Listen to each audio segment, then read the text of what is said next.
traditional beef curry. Tiula itong.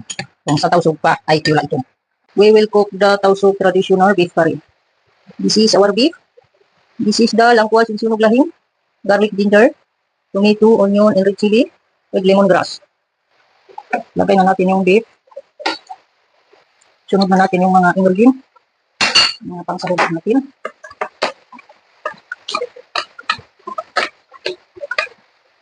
Then, mikos-mikos para ma-mix ng maayos.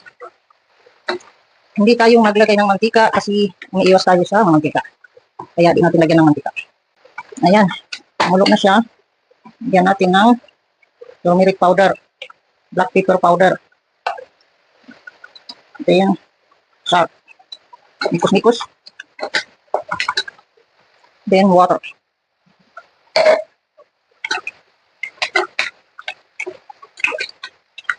Let it to boil 20 to 25 minutes. Takpan natin para malapit. Our tausug beef curry is ready. Ready to eat na. Tara, sibog na tayo. Tiula itong with only rice.